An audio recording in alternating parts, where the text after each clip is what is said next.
اللهم صل على محمد وعلى آل محمد كما صليت على إبراهيم وعلى آل إبراهيم إنك حميد مجيد. اللهم بارك على محمد وعلى آل محمد كما باركت على إبراهيم وعلى آل إبراهيم إنك حميد مجيد.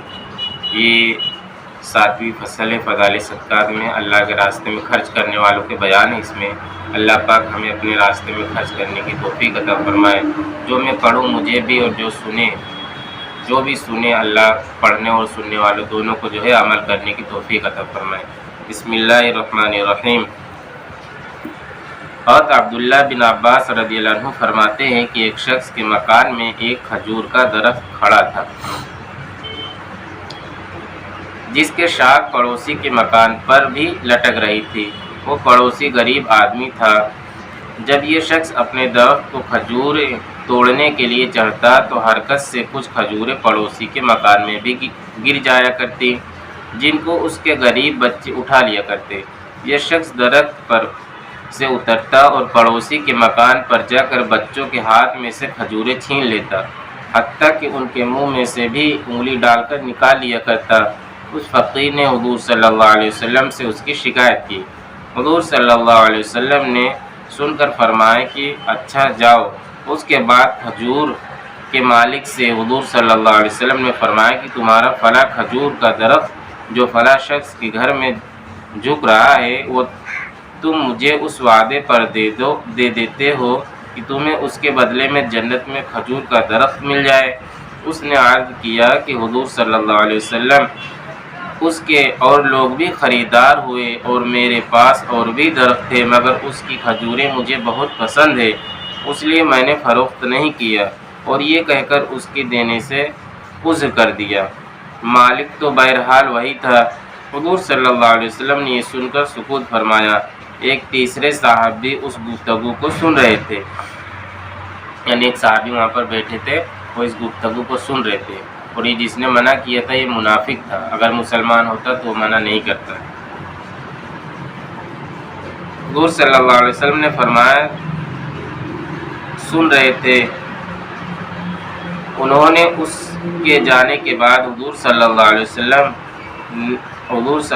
وسلم نے اس سے فرمایا تھا انہوں نے اس کے جانے کے بعد حضور صلی اللہ علیہ وسلم نے اس سے فرمایا تھا. حضور صلی اللہ علیہ وسلم نے فرمایا تم سے بھی وہی وعدہ ہے. یہ صاحب اٹھے اور اس مالک درخت کے پاس جا کر کہا کہ میرے پاس بھی کھجور کا باغ ہے، تم اپنے اس درخت کو کسی قیمت پر بیچ سکتے ہو؟ اس نے کہا کہ حضور صلی اللہ علیہ وسلم نے مجھ سے جنت میں درخت کا وعدہ کیا تھا، میں نے اس پر بھی نہیں دیا. یعنی فخر سے بتا رہا ہے کہ ہمارے نبی صلی اللہ علیہ وسلم نے جنت میں درخت کا وعدہ کیا لیکن میں نے اس کو دیا نہیں. یہ درخت مجھے بہت پسند ہے، میں اس کو بیچ تو سکتا ہوں مگر جتنی قیمت میں چاہتا ہوں اتنی کوئی دے گا نہیں. اس نے پوچھا کہ کتنی قیمت چاہتے ہو؟ اس نے کہا 40 درختوں کے بدلے میں بیچ سکتا ہوں.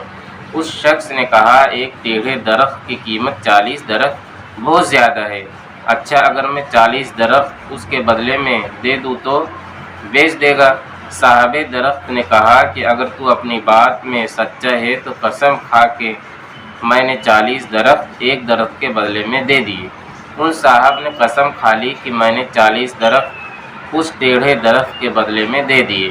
اس کے بعد وہ صاحب درخت پھر گیا کہ میں فروخت نہیں کرتا، یعنی میں نہیں بیچتا.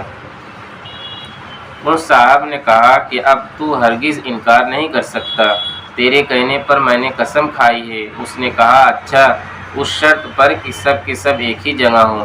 اس نے شرط رکھی کہ وہ 40 درخت سب کے سب ایک ہی جگہ ہونے چاہیے. انہوں نے تھوڑی دیر سوچ کر اس کا بھی وعدہ کر لیا کہ سب ایک ہی جگہ ہوں گے.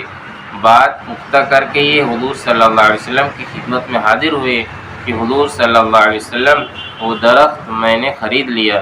حضور صلی اللہ علیہ وسلم کی نظر ہے، یعنی آپ صلی اللہ علیہ وسلم کی نظر کر دی. یہ آپ کے حوالے، آپ جس طریقے سے چاہیں اس کو استعمال کریں. حضور اقدس صلی اللہ علیہ وسلم اس فقیر کے مکان پر تشریف لے گئے اور وہ درخت اس فقیر کو مرحمت فرما دیا. اس کے بعد سورۃ واللیل نازل ہوئی. اللہ پاک ہم سب کو عمل کرنے کی توفیق عطا فرمائے۔ سبحان اللہ و بحمدہ، سبحانک اللہم و بحمدک، ونشہد ان لا الہ الا اللہ ونستغفرک ونتوب الیک۔ سبحان ربک رب العزۃ عما یصفون وسلام علی المرسلین والحمد للہ رب العالمین۔